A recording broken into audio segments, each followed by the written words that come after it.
31 నుంచి 35 వచనాలు నేను చదువుతాను. దయచేసి వచనం వెంబడి వచ్చిన మనం చదువుకుందాం. 31 వచనం నుంచి 35 వచనం వరకు ఉన్న వాక్య భాగాన్ని మార్చి చదువుకుందాం. ఇట్లుండగా ఏమందుము, దేవుడు మన పక్షమునుండగా మనకు విరోధి ఎవడు?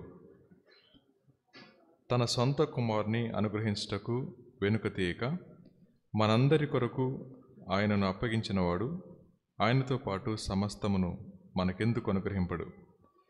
దేవుని చేత ఏర్పరచబడిన వారి మీద నేరం మోపువాడెవడు? నీతిమంతులనుగా తీర్చువాడు దేవుడే. శిక్ష విధించువాడెవడు? చనిపోయిన క్రీస్తు యేసే. అంతేకాదు, మృతుల్లో నుండి లేచిన వాడును దేవుని కుడిపార్శ్వమున ఉన్నవాడును మన కొరకు విజ్ఞాపనం కూడా చేయువాడును ఆయన. క్రీస్తు ప్రేమ నుండి మనలను ఎడబాపువాడెవడు? శ్రమ అయినను, బాధ అయినను, హింస అయినను, కరువైనను, వస్త్రహీనత అయినను, ఉపద్రవమైనను, ఖడ్గమైనను మనలను ఎడబాపున. ప్రార్థన చేసుకుందాం. మమ్మల్ని మిక్కిలిగా ప్రేమించిన మా ప్రియ పరలోకపు తండ్రి, మీ ఘనమైన, శ్రేష్టమైన, అత్యున్నతమైన నామానికి వేలాది స్తుతులు, స్తోత్రాలు చెల్లిస్తూ ఉన్నాం ప్రభు. మరొక పునరుద్ధాన దినాన్న మిమ్మల్ని ఆరాధించడానికి, కీర్తించడానికి మీరు ఇచ్చినటువంటి శ్రేష్టమైన సమయం కొరకై మీకు వందనాలు చెల్లిస్తూ ఉన్నాను. దేవా, ఈ ఉదయకాల సమయంలో ఆరాధన వర్తమానం ద్వారాను, బల్ల వర్తమానం ద్వారాను మిమ్మల్ని మాతో మాట్లాడమని వేడుకుంటా ఉన్నాను. మా హృదయాలను మీ తట్టు తిప్పగలగడానికి మీరే మాకు సహాయం చేస్తూ రమ్మని వేడుకుంటా ఉన్నాను. దేవా, మీరు ఎంతైనా నమ్మదగిన దేవుడవు. మా అందరి జీవితాల్లో మీరు చేస్తూ వస్తున్న కార్యాలు మా జీవితాల్లో మా ఊహలకు అందనివి ప్రభువా. అటువంటి పరిస్థితుల్లో కృతజ్ఞత నిండిన హృదయంతో మీరు మాకేమై ఉన్నారో అర్థం చేసుకొని మా జీవితాల్లో మీరు పనిచేసే విధానాన్ని తలంచుకొని మీకు మా జీవితాల్ని సంపూర్ణంగా సమర్పించుకునే కృప దయచేయమని వేడుకుంటున్నాను. ఈ ఉదయకాల సమయాన కొద్దిసేపు లేఖనాన్ని ధ్యానం చేసుకుని పోతూ ఉంటుండగా మా అందరితో మీరు మాట్లాడుతూ రమ్మని మీ దయగల హస్తాలకి అప్పగించుకుంటూ యేసు ప్రభు నామంలో మిక్కిలి వినయంగా బ్రతిమాలి అడిగి వేడుకొని ప్రార్థిస్తున్నాం తండ్రి, ఆమేన్. మనం చదువుకున్న వాక్య భాగం రోమీయులకు రాసిన పత్రిక 8వ అధ్యాయం 31వ వచనం నుంచి. ఈ వచనాన్ని మనం బాధ వచ్చినప్పుడల్లా లేదా అవసరత వచ్చినప్పుడల్లా ఈ వచనాన్ని ధ్యానం చేసుకొని దేవుడు మన పక్షాన ఉండగా విరోధి ఎవరు అనుకుంటాం. ఇది సాధారణంగా జరుగుతూ ఉంటుంది. కానీ దేవుడు అనే మాట లేనటువంటి ఒక గ్రంథంలో దేవుడు తన బిడ్డల పక్షాన పనిచేసే విధానం మనం ఆలోచిస్తూ ఉన్నప్పుడు దేవుని యొక్క ప్రావిడెన్స్ని, దేవుని యొక్క పట్టింపును కానీ, దేవుని యొక్క సంరక్షణను కానీ, దేవుని యొక్క సర్వజ్ఞానాన్ని కానీ, దేవుని యొక్క సార్వభౌమాధికార చిత్తాన్ని కానీ మనం అర్థం చేసుకుంటా ఉన్నప్పుడు సమస్తం సమకూడి మేలు కోసమే అన్నమాట. విశ్వాసులమైన మనం సమస్తం సమకూడి మేలు కోసమే అంటే స్వీకరిస్తాం, కానీ సమస్తం సమకూడి నష్టం కోసమే అంటే తట్టుకోలేం. సమస్తం సమకూడి మేలు కోసమే అంటే దేవుడు మంచివాడవుతాడు. సమస్తం సమకూడి ఎందుకో నష్టం వస్తుందండి అన్నామనుకోండి, అప్పుడు దేవుడు చెడ్డాడైపోతూ ఉంటాడు. ఇలాంటి పరిస్థితుల్లో మనం ఈ ఉదయకాల సమయాన ధ్యానం చేసుకోబోతున్న విషయం ఎస్తేరు గ్రంథం 6వ అధ్యాయం. ఎస్తేరు గ్రంథం 6వ అధ్యాయం 1 నుంచి కొన్ని వచనాలు మనం ధ్యానం చేసుకుందాం. ప్రతి విశ్వాస యొక్క జీవితంలో ఆశ్చర్యాలు ఉంటాయి. మేము అనుకోలేదండి అలా జరుగుద్దని. సమయానికి అన్నీ సమకూర్చబడినాయి, దేవుడు గొప్ప కార్యం చేశాడు అంటారు. పరలోకంలో ఆశ్చర్యాలు ఉండవు. పరలోకంలో ఆశ్చర్యాలు ఉండవు. పరలోకంలో కోఇన్సిడెన్స్ ఉండవు. పరలోకానికి సమస్తం బహిర్గతమే అన్నమాట. ఈ విషయాన్ని అర్థం చేసుకోవడానికి మన జీవితాల్లో సమయం పట్టొచ్చు, కానీ ఆ విషయం అర్థమైన తర్వాత దేవుణ్ణి హృదయమారా ఆరాధించకుండా ఉండలేం. మళ్ళీ చెప్తాను, విశ్వాస యొక్క జీవితంలో ఆశ్చర్యాలు ఉండొచ్చు, విశ్వాస యొక్క జీవితంలో కోఇన్సిడెన్స్లు ఉండొచ్చేమో, కానీ పరలోకంలో కోఇన్సిడెన్స్లు ఉండవు. పరలోకానికి సమస్తం బహిర్గతమేనమాట. రెండో మాట, విశ్వాస యొక్క జీవితంలో సమస్తం సమకూడి మేలు జరిగినప్పుడేమో దేవుడు మంచాడవుతారు, సమస్తం సమకూడి నష్టం వెంబడి నష్టం వస్తున్నప్పుడేమో దేవుడు కష్టం పెట్టుకున్నాడేమో అనుకుంటారు. కష్టాన్ని, సుఖాన్ని, దుఃఖాన్ని, ఆనందాన్ని ఒకే రీతిగా తీసుకోవాలండి అంటే దేవుడు ఏమై ఉన్నాడో మనం స్పష్టంగా అర్థం చేసుకోవాలి. రండి, ఎస్తేరు గ్రంథం 6వ అధ్యాయం 1వ వచనం, 417 పేజ్, పాత నిబంధన. ఆ రాత్రి నిద్ర పట్టక పోయినందున రాజ్యపు సమాచార గ్రంథము తెమ్మని రాజు ఆజ్ఞేయగా అది రాజు ఎదుట చదివి వినిపింపబడిను అనే మాట. అది రాత్రి రాజుగారికి నిద్ర పట్టకపోతే బుక్ చదవాలనిపించడం ఏంటో అర్థం కాదు. రెండోది, రాజుగారికి నిద్ర పట్టకపోతే ఆయన చేసుకోవడానికి చాలా పనులు ఉంటాయి. ఆయన దగ్గర పాటలు పాడేవాళ్ళు ఉంటారు, ఒకవేళ నాట్యం ఆడేవాళ్ళు ఉంటారు, కావాలంటే చాలా చేసుకోవచ్చు. కానీ ఆ సమయానికి నిద్ర పట్టకపోవడం అనేది మనం జ్ఞాపకం చేసుకుంటే 127 సంస్థానాలకు అధిపతి కానీ నిద్రకు మాత్రం అధిపతి కాడు. చాలామంది జీవితాల్లో అన్నీ ఉంటాయి కానీ నిద్ర మాత్రం రాదు.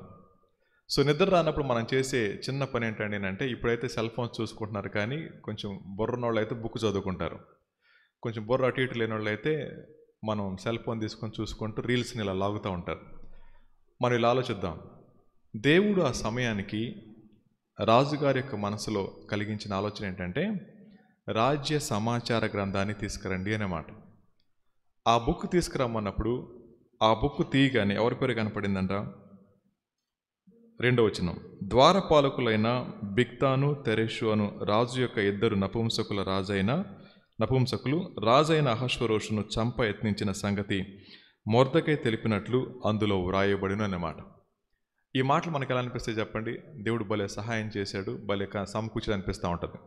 అయితే ఒక మాట జ్ఞాపకం చేసుకుందాం, దేవుడు మన జీవితాల్లో తన కోసం చేసిన ఏ విషయాన్ని కూడా మర్చిపోయే దేవుడు కాదు అన్నమాట.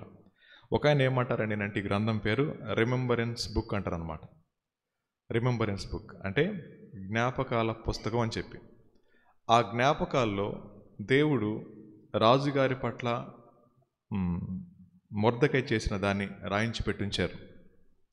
ఈ మాట మనం జ్ఞాపకం చేసుకుంటే నష్టం సంభవించిన సమయంలో మనం ఏమనుకుంటామంటే, మనం చేసిన మంచి గుర్తుకు రాలేదమ్మా అని బాధపడతారు. దేవుని కోసం యథార్థంగా బతికారు కదా, దేవుడు అన్నీ మర్చిపోయి ఇలా చేశాడని చెప్పి చాలామంది సానుభూతి చూపిస్తూ ఉంటారు. అలాంటి పరిస్థితులు మనం జ్ఞాపకం చేసుకోవాల్సింది, దేవుడు ప్రతి సమాచారాన్ని రాసిపెట్టారు, తగిన సమయమందు దాని ప్రతిఫలం ఇస్తారు. ఈ మాట మనం జ్ఞాపకం చేసుకుంటే అక్కడ రాయబడింది, రాజు సమాచార గ్రంథాన్ని ఏమన్నాడు అక్కడ, రాజు ఆజ్ఞేయగా దాన్ని చదివి వినిపించారు. ఏంటది? రాజ్యపు సమాచార గ్రంథము అనే మాట, ఇంగ్లీష్లో క్రానికల్స్ అని ఉంటాయి. ఈ మాట మనం వింటా ఉన్నప్పుడు రాజుగారికి నిద్ర పట్టకపోవడం ఏంటి, అనేక విషయాలు ఆయనకు అందుబాటులో ఉండగా పుస్తకం తీసుకురమ్మటం ఏంటి, పుస్తకం తీయగానే మొర్దెకై కనబడటం ఏంటి, మొర్దెకై కనబడగానే వానికి ఏమైనా చేసామని అడగటం ఏంటి అన్నప్పుడు దేవుడు సర్వజ్ఞాని అన్న విషయం మనకు అర్థమైతే దేని గురించి ఆశ్చర్యపడం, దేని గురించి కలవరపాటుపడం.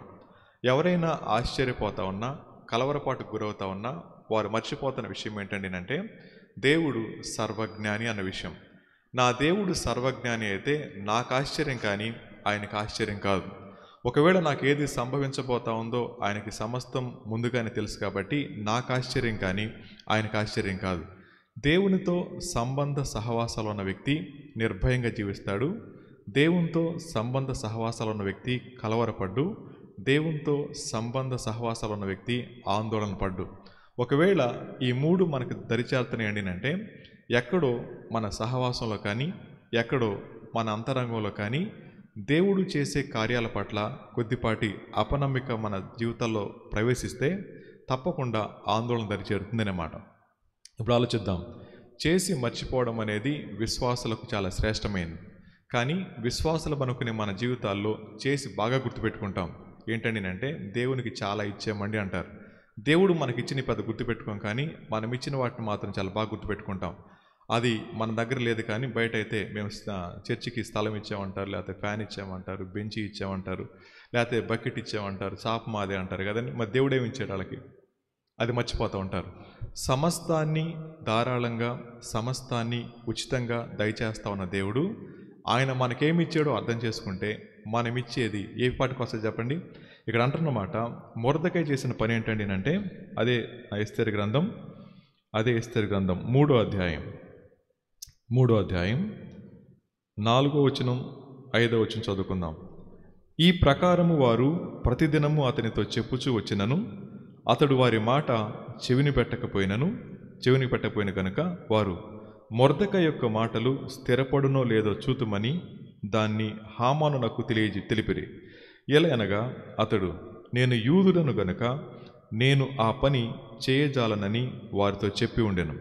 మొర్దెకై వంగకయు నమస్కరింపకయు ఉండుట హామాను చూచినప్పుడు బహుగా కోపగించి మొర్దెకై ప్రాణము మాత్రము తీయుట స్వల్ప కార్యమని ఎంచి మొర్దెకై యొక్క జనులు ఎవరైనది తెలుసుకొని అహష్వేరోషు యొక్క రాజ్యమంతట నుండి మొర్దెకై స్వజనులకు యూదులనందరినీ సంహరించుటకు ఆలోచించెను అనే మాట. ఈ మాట మనం జ్ఞాపకం చేసుకుంటా ఉంటే మనిషి 2 రకాలుగా ప్రవర్తిస్తూ ఉంటాడు. ఒకటి, తన స్వచిత్తాన్ని జరిగించుకోవడానికి తాపత్రయపడతా ఉంటాడు.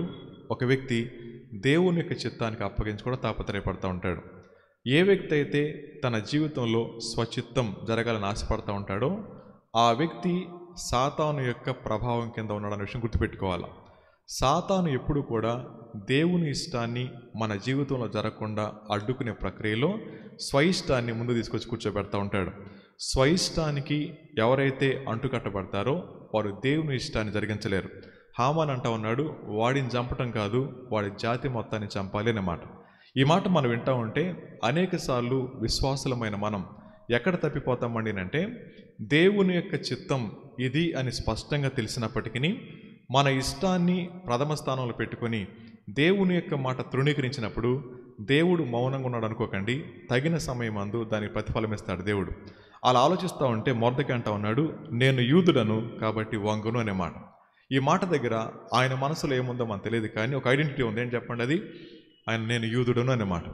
నేను క్రైస్తవుడును అయితే, క్రీస్తు రక్తంలో కడగబడిన వాడును అయితే, రాజీపడి జీవించే జీవితాలు విశ్వాస యొక్క జీవితంలో కనుమరుగవ్వాల్సిందే అనే మాట. బైబిల్లో చెప్తా ఉంది, దేవుని యొక్క మాట ప్రకారం చేయువాడు అనే మాట. దేవుని యొక్క మాట ప్రకారం చదవండి ఒకసారి. ప్రకటన గ్రంథం 22వ అధ్యాయం. ప్రకటన గ్రంథం 22వ అధ్యాయంలో 9వ వచనం చదువుకుందాం. అతడు, వద్దు సుమి, నేను నీతోనూ ప్రవక్తలైన నీ సహోదరులతోనూ ఈ గ్రంథమందున్న వాక్యములను గైకొని వారితోనూ సహదాసుడను, దేవునికే నమస్కారము చేయమని చెప్పాను. 7వ వచనం. ఇదిగో నేను త్వరగా వచ్చున్నాను, ఈ గ్రంథములోని ప్రవచన వాక్యములను గైకొనివాడు ధన్యుడు అనే మాట. కష్ట సమయాల్లో విశ్వాసి చేసే పని ఏంటంటే, దేవుని యొక్క చిత్తం ప్రస్ఫుటంగా మన కళ్ళ ముందు కనపడతా ఉన్నా స్వచిత్తాన్ని మాత్రమే జరిగిస్తారు, కానీ దేవుని యొక్క ఇష్టాన్ని జరిగించలేకపోతా ఉన్నారు. నిజమైన ఆరాధకుడు ఎటువంటి కఠిన పరిస్థితుల్లో కూడా దేవుని యొక్క చిత్తం నుంచి తొలగిపోవడానికి ఇష్టపడడు అనే మాట. దేవుని యొక్క చిత్తం నుంచి తొలగిపోవడానికి ఎవరైతే ఇష్టపడతా ఉన్నారో వారు తప్పక నష్టపోతారనే మాట మనం గుర్తుపెట్టుకోవాలి. మన దేవుడు సమకూర్చి జరిగించే దేవుడు, మన దేవుడు సర్వజ్ఞాని, మన దేవుడు పట్టించుకునే దేవుడు. ఇలా ఆలోచించుకుంటూ పోయినప్పుడు ఒక మాట జ్ఞాపకం చేస్తాను. ఏ మనిషి తన స్వయిష్టాన్ని జరిగించుకుంటూ అపవాది యొక్క ప్రేరేపణ చేత నడిపించబడతా ఉంటాడో ఆ వ్యక్తి గురించి మనం చూద్దాం. చూడండి, ఎఫెసీయులకు రాసిన పత్రిక 2వ అధ్యాయంలో బైబిల్లో చెప్తా ఉంది. ఎఫెసీయులకు రాసిన పత్రిక 2వ అధ్యాయం 1, 2, 3 వచనాలు మనందరి కంఠత వాక్యాలే. ఒకసారి చదువుకుందాం. మీరు మీ అపరాధముల వలనను పాపముల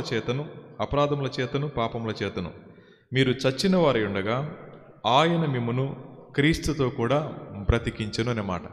మన గుర్తింపిది. విశ్వాసులమైన మనం గుర్తుపెట్టుకోవాల్సిన విషయం ఏంటంటే, నేను ఎవరినో తెలుసా? చచ్చిన వాడిని, కానీ క్రీస్తు నన్ను బతికించాడు అన్నమాట. మొర్దెకై అంటున్నాడు, నేను యూదుడను, తల వంచును అన్నమాట. ఆయన నిర్ణయానికి మన జీవితానికి పక్కపక్కన పెట్టుకున్నప్పుడు ఆయన తీసుకున్న నిర్ణయం ఆయనకి తెలియదు, జాతిని కాపాడుతుంది అన్నమాట. అది దేవుని యొక్క కార్యం. విశ్వాసి ఎక్కడైతే తన ఐడెంటిటీని మర్చిపోతాడో, తన గుర్తింపును మర్చిపోతాడో, ఆ వ్యక్తి ఆరాధకుడు కాదు, వంచకుడు అవుతాడు. అందుకని అంటున్నారు, మీ అపరాధముల చేతను పాపముల చేతను మీరు చచ్చిన వారై ఉండగా ఆయన మిమ్మల్ని క్రీస్తు కూడా బ్రతికించును అన్నమాట. వారి గుర్తింపును జ్ఞాపకం చేస్తూ పౌలు గారు అంటా ఉన్నారు, మీరు తిరిగి మళ్ళా పాపం జోలికి వెళ్ళడానికి మీరు ఎలాంటి వాళ్ళో తెలుసా? మీరు రక్షించబడ్డారు, మీరు బ్రతికించబడ్డారు, గతంలో మీరు చచ్చిన వారు అన్నమాట. ఎవరైతే పాపాల చేత అపరాధాల చేత చచ్చిన స్థితిలో ఉంటారో వారిని తిరిగి క్రీస్తు బతికించిన విధానం గుర్తుపెట్టుకోకపోతే ఆ వ్యక్తి ఆరాధించలేడు, ఆ వ్యక్తి దేవునికి అప్పగించుకోలేడు. తర్వాత మాట ఏమన్నాడు? మీరు వాటిని చేయుచు వాయుమండల సంబంధమైన అధిపతిని అనగా అవిధేయులైన వారిని ఇప్పుడు ప్రేరేపించు శక్తికి అధిపతిని అనుసరించి ఈ ప్రపంచ ధర్మము చొప్పున మునుపు నడుచుకుంటారు అనే మాట. వారి ఐడెంటిటీ చెప్తా ఉన్నాడు. మీరు ఎవరో తెలుసా? ఒకప్పుడు మీరు ఎలా జీవించారంట? అపవాది యొక్క ఇన్ఫ్లుయెన్స్ కింద, అపవాది యొక్క ప్రభావం కింద. వాడు ఏదైతే దేవుని యొక్క చిత్తమో దానికి వ్యతిరేకంగా ప్రవర్తించేదానికి మనందరినీ ప్రేరేపిస్తూ ఉన్నప్పుడు మనమందరం కూడా అవిధేయులమయం. ఒకటి చచ్చిన వారం, రెండోది అవిధేయులమయం. చచ్చిన మనల్ని బ్రతికించారు, అవిధేయులమైన మనల్ని తిరిగి మళ్ళీ విధేయత దగ్గర తీసుకుని వచ్చారు.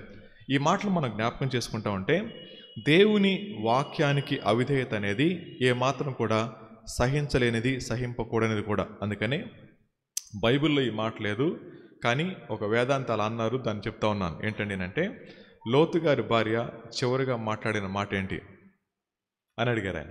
చెప్తారు ఎవరన్నా? ఒక ఆవిడ అంది, మూర్ఖురాలు మాట్లాడబాక.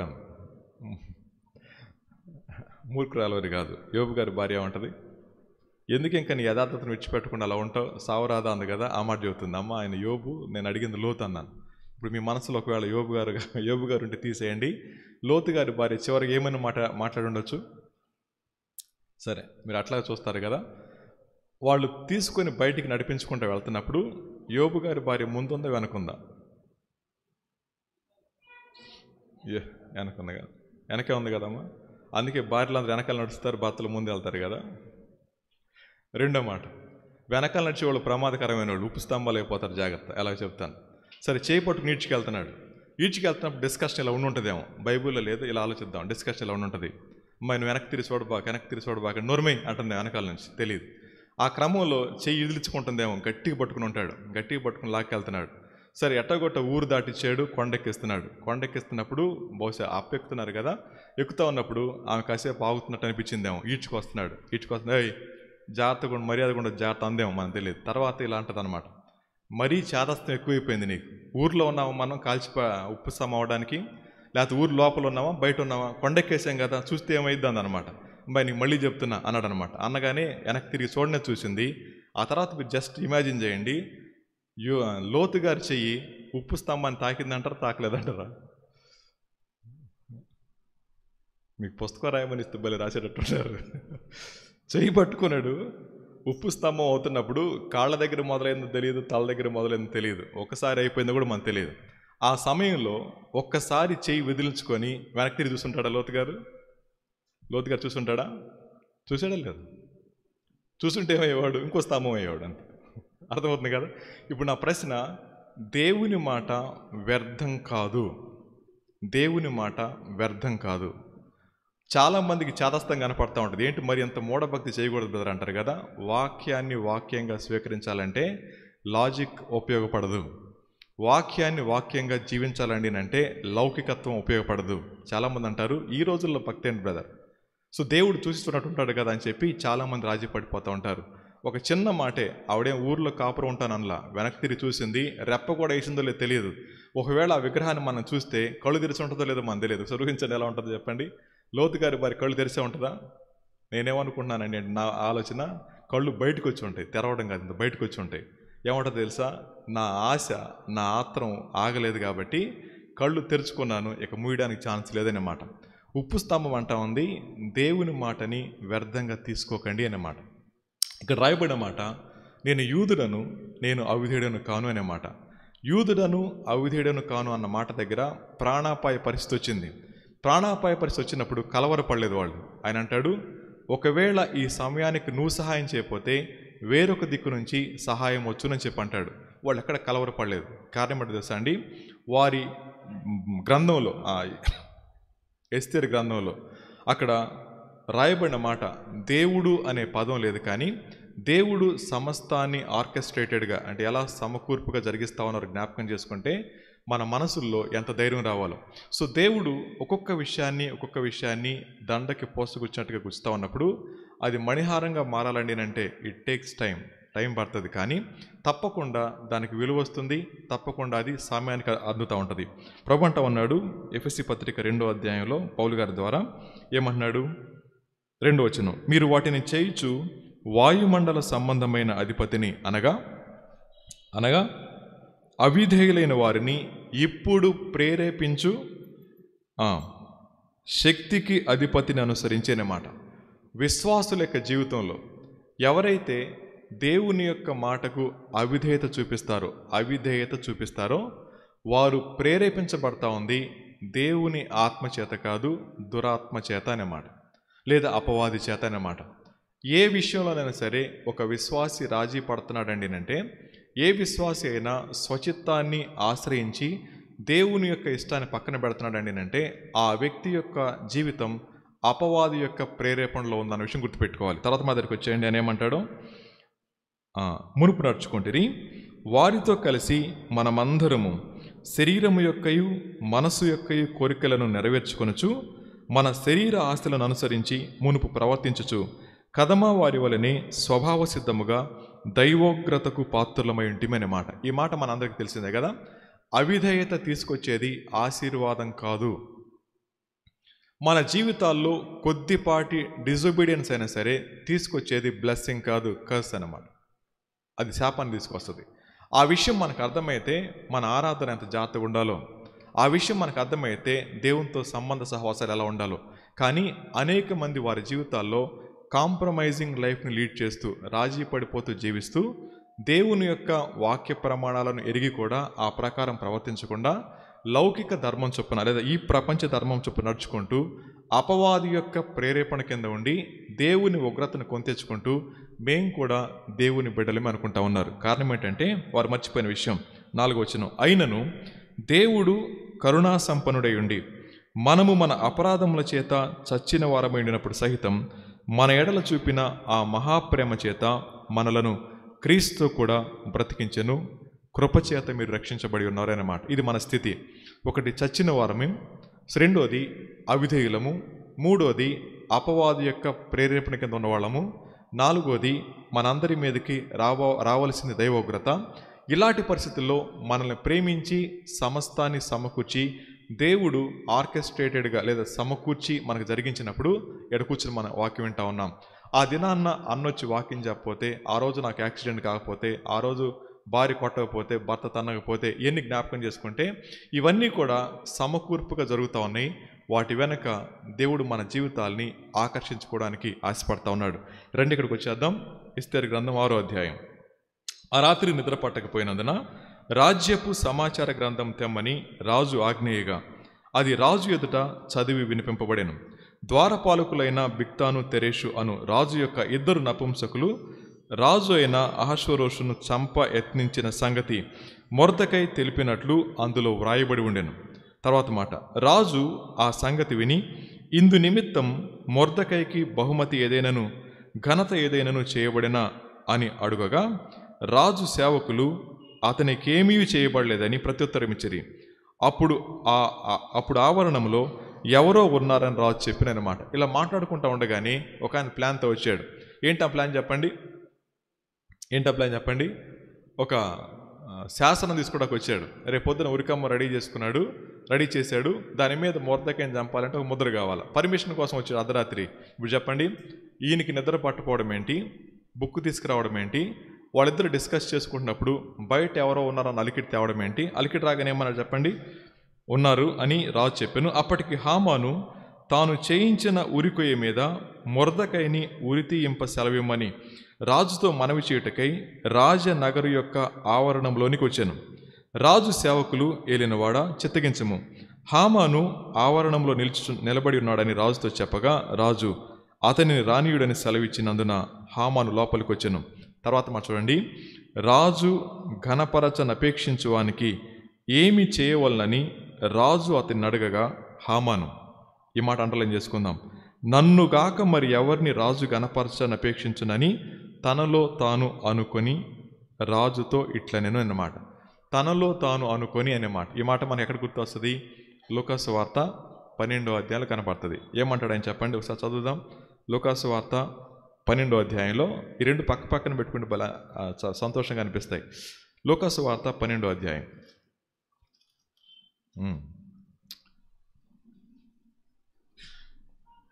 16వ వచనం చదువుదాం. 15వ వచనం, మరియు ఆయన వారితో, మీరు ఏ విధమైన లోభమునకు ఎడమేయక జాగ్రత్త పడుడి. ఒకని కలిమి విస్తరించుట వాని జీవమునకు మూలము కాదనెను. మరియు ఆయన వారితో ఈ ఉపమానం చెప్పెను. ఒక ధనవంతుని భూమి సమృద్ధిగా పండెను. అప్పుడు అతడు, నా పంట సమకూర్చుకొనుటకు నాకు స్థలము చాలదు గనుక నేనేమి చేతునని తనలో తాను ఆలోచించుకొని, ఇక దేవుని యొక్క ఆలోచనకి హద్దే లేదు. ఎప్పుడైతే ఒక విశ్వాసి దేవుని యొక్క ఆలోచన పక్కన పెట్టి తన స్వచిత్తాన్ని జరిగించుకోవడానికి ముందుకెళ్తాడో, ప్రభు అన్నాడు, వెర్రోడా అని. తర్వాత మాట ఏమన్నాడు?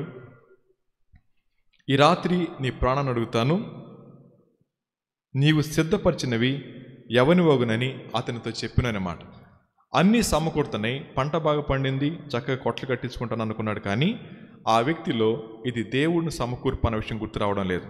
ఈ ఉదయకాల సమయాన దేవుడిని ఆరాధించడానికి ఆలోచించేద్దాం. మన సొంత ఇష్టాన్ని బట్టి కాదు, దేవుడు ఏమై ఉన్నాడో, ఆయన ఏ విధంగా సమకూరుస్తారో, ఏ విధంగా సిద్ధపరుస్తారో, అది మేలైన కీడైన, శ్రమ అయినా బాధ అయినా, దుఃఖమైన ఆనందమైన, ఇది దేవుని యొక్క సమకూర్పు అన్న విషయం మనకు అర్థమైతే దేవుణ్ణి ఎటువంటి పరిస్థితుల్లోనైనా ఆరాధించబద్దులమై ఉంటాం. ఈ దినాన్ని ఆయన అంటా ఉన్నాడు, నేను తనలో తన ఆలోచించేటట్టు ఎట్లా అన్నాడు, రాజు గణపరచని అపేక్షించు వానికి చేయతగినదేమనగా రాజు ధరించుకొను రాజవస్త్రములను, రాజు ఎక్కు గుర్రమును, రాజు తన తల మీద ఉంచుకొను రాజకిరీటమును ఒకడు తీసుకుని రాగా, గనులైన రాజు యొక్క అధిపతులలో ఒకడు ఆ వస్త్రములను ఆ గుర్రమును పట్టుకొని రాజు గణపరచని అపేక్షించువానికి ఆ వస్త్రములు ధరింపచేసి ఆ గుర్రం మీద అతన్ని ఎక్కించి రాజవీధిలో అతన్ని నడిపించుచు, రాజు గణపరచని అపేక్షించువానికి ఈ ప్రకారముగా చేయతగునని అందరి ముందర చాటింపవలెను. అందుకు రాజు, నీవు చెప్పిన ప్రకారమే శీఘ్రముగా ఆ వస్త్రములను ఆ గుర్రమును తీసుకొని రాజు గుమ్మమునొద్ద కూర్చుని ఉన్న యూదుడైన మొర్దెకైకి అలాగే చేయము, నీవు చెప్పిన దానిలో ఒకటియు విడువక అంతయు చేయమని హామానుకు ఆజ్ఞ ఇచ్చినమాట. ఈ మాట మనం జ్ఞాపకం చేసుకుంటే 13 దగ్గర రండి. హామాను తనకు సంభవించినదంతయు ఎవరికి చెప్పాడు చెప్పండి? డియర్ వైఫ్కి చెప్పాడు. ఏమని? తన భార్య అయిన జెరెషుకు చెప్పి అతని స్నేహితులందరూ తెలపగా, అతని యొద్దనున్న జ్ఞానులను అతని భార్య అయిన జెరెషును, ఎవని చేత నీకు అధికార నష్టం కలుగుతున్నదో ఆ మొర్దెకై యూదుల వంశపు వాడైనడలా అతని మీద నీకు జయం కలుగుదనమాట. చప్పట్లు కొట్టిన వాళ్ళు చీపు అంటున్నారు. అంతకుముందేమన్నారు చెప్పండి? శభాష్, నువ్వు బలి ఆలోచించావని చెప్పన్నారు. ఇప్పుడేమన్నా చెప్పండి, నీ వల్ల కాదని చెప్పంటా ఉన్నారు. ఈ మాట వినగానే అతను దుఃఖపడ్డాడు. తర్వాత జరిగిందని మనకు తెలుసు. ఇక్కడ ఆగిపోతాను. ఆగి, ఒక వ్యక్తి దేవుని చేత నడిపించబడతా ఉన్నప్పుడు, ఒక వ్యక్తి దేవుని యొక్క చిత్తాన్ని ఎరిగి జీవిస్తూ ఉన్నప్పుడు, ఆ వ్యక్తి జీవితంలో దేవుని యొక్క పట్టింపు మనకు అర్థమైతే ప్రతి దశలో కూడా దేవుణ్ణి హృదయమారా ఆరాధించబద్దులమై ఉన్నాం, ఏ స్థితిలోనైనా సరే. అందుకని 8వ అధ్యాయాలు ఏమనుకున్నాం చెప్పండి? రోమాపత్రికలో, రోమిలకు రాసిన పత్రిక 8లో ఏమని చదువుకున్నాం మనం? ఒకసారి జ్ఞాపకం చేస్తాను. రోమాపత్రిక 8వ అధ్యాయం, రోమిలకు రాసిన పత్రిక 8వ అధ్యాయం 31 వచనం, ఇట్లుండగా ఏమందము, దేవుడు మన పక్షమునుండగా మనకు విరోధి ఎవడు అనే మాట. మొదటి మాట, దేవుడు తన బిడ్డల పక్షమున ఉండి మన కోసం సమస్తాన్ని క్రమముగా జరిగించే గొప్ప దేవుడు ఆయన. ఈ మాట మనకు అర్థమైతే పరిస్థితుల వైపు చూడకుండా ప్రభు వైపు చూసి హృదయమారా ఆరాధించబద్దులమైన, ప్రభువా మీరు నా పక్షాన ఉన్నారు అన్నమాట. ఎందుకు ఆయన పక్షాన ఉన్నామని అంటే, ఆయన మనల్ని క్షమించాడు. మన పాపాలు ఒప్పుకున్నప్పుడు మన కోసం ప్రాణం పెట్టి తిరిగి లేచారు. దేనికి అనర్హులమో దానికి అర్హత ఇచ్చారు. కాబట్టి మనం ఆయన దేవుడు మన పక్షం నుండి విరోధి ఎవడు అన్నమాట. తన సొంత కుమారుని అనుగ్రహించుటకు వెనుక తీయక మన అందరి కొరకు ఆయన అప్పగించిన వాడు ఆయనతో పాటు సమస్తమును మనకెందుకు అనుగ్రహింపవడు అనే మాట. రెండో మాట, ఎవరికైతే ఈ రెండో వచనం అర్థమవుతుందో సొంత ప్రణాళికలు వేసుకొని నష్టాన్ని కొని తెచ్చుకోలేరు. ఎందుకు తెలుసా అండి? సమస్తాన్ని మంచిగా జరిగించేవాడు దేవుడు అన్నప్పుడు ఆయన అన్నమాట తన సొంత కుమారుణ్ణి అనుగ్రహించటకు వెనుదీయకనే మాట.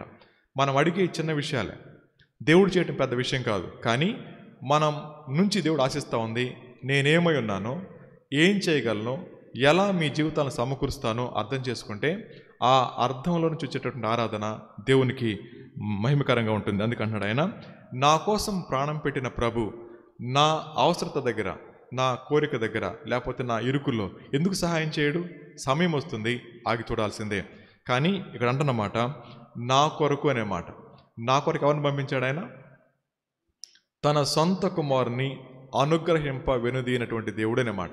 ఈ మాట మనం వింటే నేనెంత, నా స్థితి ఎంత, నేనెంత, నా మంచితనం ఎంత, నేనెంత, నా దౌర్భాగ్యపు స్థితి ఎంత, అలాంటి నన్ను ప్రేమించి ఆయన తన కుమారుని పంపించడం ఏంటి, నాలో నా ఆధిక్యత ఏంటి అనే మాట. ఇప్పుడు చెప్పండి, ఎందుకు పనికిరాని మన జీవితాల్లో ఆయన చేసే కార్యాలు మనం గనక తలపోసుకుంటే దేవునికి ఆరాధన చేయకుండా మనం ఉండలేం. దేవుడు ఎంతగా పట్టించుకున్నారో, దేవుడు సమస్తాన్ని సమకూర్చి ఏ విధంగా తన సువార్త మన దగ్గర తీసుకొచ్చారో, సువార్త తీసుకురావడం మాత్రమే కాదు, ఆ సువార్త అనేక మంది విన్నారు. మనం స్పందించడం ఏంటో, స్పందించడం మాత్రమే కాకుండా ఆయన అంగీకరించడం ఏంటో జ్ఞాపకం చేసుకుంటే దేవుడు సమస్తాన్ని సమకూరుస్తూ ఉన్నాడు. తర్వాత మాట ఏమంటాడు చెప్పండి? దేవుని చేత ఏర్పరచబడిన వారి మీద నేరం మోపువాడెవడు, నీతిమంతులుగా తీర్చువాడు దేవుడే అనే మాట. దేవుడు మన జీవితాల్లో ఏం చేయగలండి అంటే మన యొక్క యథార్థతను రుజువుపరచగలిగిన గొప్ప దేవుడు ఆయన. కొన్నిసార్లు మనల్ని మనం జస్టిఫై చేసుకోవడానికి చాలా తాపత్రయపడుతూ ఉంటాం. ప్రభు అంటా ఉన్నాడు, నీతిమంతులనుగా తీర్చువాడు దేవుడే అనే మాట. తర్వాత మన దగ్గరికి వచ్చేయండి, శిక్ష విధించువాడు ఎవడు అనే మాట. అహష్వేరోషు కాదు, హామాను కాదు, దేవుడు సమస్తాన్ని కూరుస్తా ఉన్నాడనే మాట. ఈ మాట మనం జ్ఞాపకం చేసుకుంటే జరిగిన సంగతి మొర్దెకైకి తెలియదు, జరగబోతున్న సంగతి హామానుకు తెలియదు, ఈ ఇద్దరి మధ్య ఏం జరిగిందో అహష్వేరోషు తెలియదు. కానీ సమస్తాన్ని సమకూర్చి ఇప్పుడు ఎవరు తన బిడ్డలకు వ్యతిరేకంగా పనిచేస్తూ ఉన్నారో వారి విషయంలో ప్రభు పట్టించుకున్న రీతి ఊహలకు అందనిది. ప్రియమైన వాళ్ళరా, దేవుడు మనతో మాట్లాడుతూ ఉంది, శిక్ష విధించువాడు ఎవడు అనే మాట అన్నప్పుడు అధికారం ఉందని అహష్వేరోషు కాదు, ప్లాన్ చేశాడని చెప్పి హామాను కాదు, ఏమీ తెలియని మొర్దెకై కాదు. సమస్తాన్ని జ్ఞాపకం చేసుకుంటే ఆ నిద్ర పట్టని రాత్రి ఆ పుస్తకం తీసుకొని జ్ఞాపకం చేసుకోవడం, అదే సమయానికి హామాను రావడం, అప్పటికే జరష్ యొక్క ఆలోచన విని ఉరికంబాన్ని సిద్ధపరచడం, ఇవన్నీ క్రమక్రమంగా జరిగిపోతా ఉన్నప్పుడు దేవుడు తన బిడ్డల విషయాల్లో ఎంత కేర్ తీసుకుంటూ ఉంటాడో ఈ మాట మనం జ్ఞాపకం చేసుకుంటే ఇప్పుడు మన పరిస్థితి అగమ్య గోచరంగా ఉండొచ్చేమో, కానీ ఆయన ఏమైనాడో మనకు అర్థమైతే ఆయన జరిగించబోయే కార్యాలు మన ఊహలకు అందనివి. కాబట్టి దేవుడు తన బిడ్డల విషయంలో పట్టింపు కలిగిన గొప్ప దేవుడనే మాట. ఆయన పట్టించుకునే విధానం దగ్గరికి వచ్చిన మనం ఏం గుర్తుపెట్టుకోవాలంటే పరలోకానికి ఆశ్చర్యాలు ఉండవు. ఈ మాట మళ్ళీ గుర్తుపెట్టుకుందాం, పరలోకానికి ఆశ్చర్యాలు ఉండవు. అది నాకు ఆశ్చర్యం. పరలోకంలో అయ్యో ఇలా జరగకుండా ఉంటే బాగుండు, లేదు అలా జరిగి తీరుతుంది అనే మాట. నా జీవితంలో ఏమేమి సంభవించాలో సమస్తాన్ని స్పష్టంగా తేటగా చూస్తున్నటువంటి దేవుడు నా నుంచి ఆశిస్తూ ఉంది కలవరపాటును కాదు, నా నుంచి ఆశిస్తూ ఉంది అనాలోచన కాదు, నా నుంచి ఆశిస్తూ ఉంది దేవుడి నుంచి మేలును మాత్రమే తీసుకుందామా, కీడునొద్దా అన్న యోబు గారి మాట అన్నప్పుడు దేవుడు ఏమై ఉన్నాడో ఎరిగినాడు కాబట్టి అలా మాట్లాడగలుగుతా ఉన్నారు. కాబట్టి ఒక విశ్వాసి ఏ స్థితిలోనైనా తను సేవించే దేవుడు ఎవరో హృదయమార ఆలోచించగలిగితే తనను కలవరపెట్టేది ఏది ఉండదు. ఒకవేళ ఈ ఉదయకాల సమయంలో ఆరాధనకు వచ్చిన మనమందరం కూడా ఇలా ఆలోచిద్దాం, దేవుని ఆరాధించాలని మనసు ఉంది, కానీ దానికంటే ఎక్కువగా మనల్ని ఏది కలవరపరుస్తూ ఉందో అది మన దేవుడు అవుతుంది. ఒక మాట జ్ఞాపకం చేస్తాను, మనం దేనికి భయపడతామో అది మన దేవుడై కూర్చుంటుంది. అది ఏదైనా సరే మనకి, మన హృదయానికి ఏది దాన్ని ఏమంటారు ప్రధాన స్థానంలో ఆక్రమించుకునుందో, ఏది సింహాసనం వేసుకొని కూర్చునుందో, అది అవసరతైనా, అది భయమైనా, అది మరేదైనా సరే ఏది మన హృదయాన్ని ఆక్యుపై చేసుకుందో, ఆక్రమించుకుందో అది మన దేవుడు అవుతుంది. అప్పటి నుంచి మనం దేని ఆరాధిస్తూ ఉంటాం చెప్పండి? ప్రతి క్షణం కూడా భయం చుట్టూ తిరుగుతూ ఉంటాం, ప్రతి క్షణం కూడా అవసరం చుట్టూ తిరుగుతూ ఉంటాం.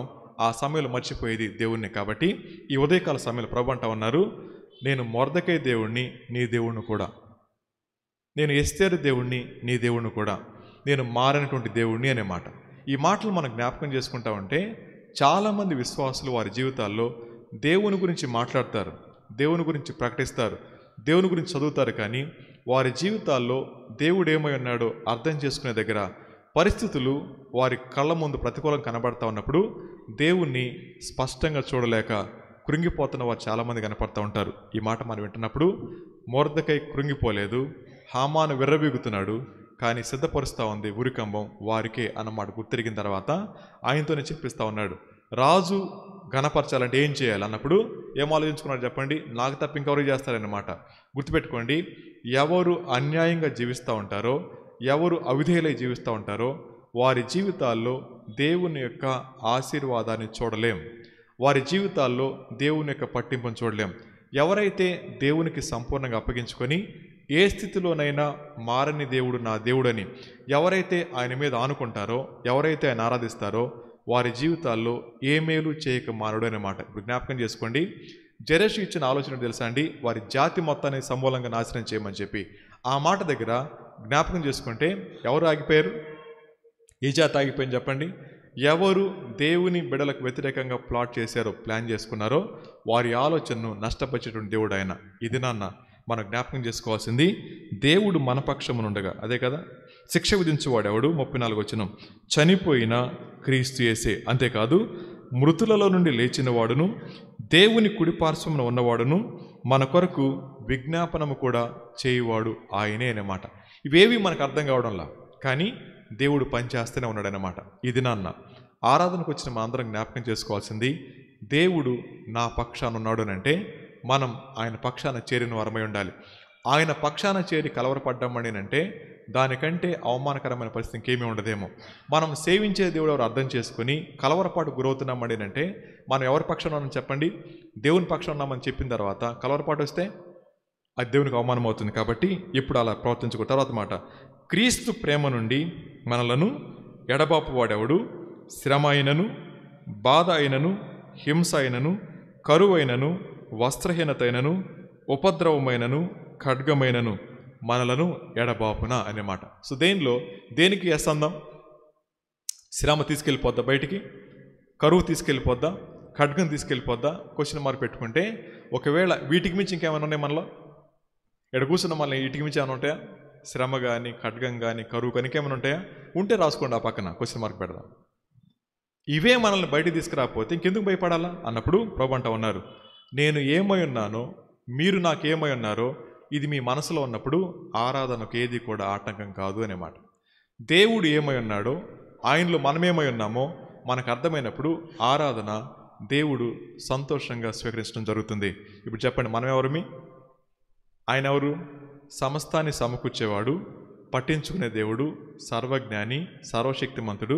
ఆయన దేన్నైనా సరే మార్చగలిగిన గొప్ప దేవుడు. ఇది పక్కన పెట్టుకుంటే మనం ఎవరు చెప్పండి? మునుపు చచ్చిన వారమి, మునుపు అవిధేయులము, మునుపు సాతాను యొక్క అధికారం కింద ఉన్న వాళ్ళము, మునుపు కేవలం మరణానికి మాత్రమే పాత్రలం. అలాంటి మనల్ని ప్రేమించి తన మహాప్రేమ చేత, కృప చూపించిన కారణం చేత ఈ దినాన మనందరం ఏం చేయబడ్డాం? దేవుని కుమార్తెలు అనబడ్డాం. ఇలాంటి ఆధిక్యత ఇచ్చిన ప్రభు మన నుంచి ఆశిస్తూ ఉంది ఆరాధన మాత్రమే. తల్లు వంచండి, కళ్ళు మూసుకోండి. దేవుడు మనతో మాట్లాడిన దాన్ని బట్టి కానివ్వండి, సిద్ధపడిన దాన్ని బట్టి కానివ్వండి, దేవుని ఆరాధన చేద్దాం.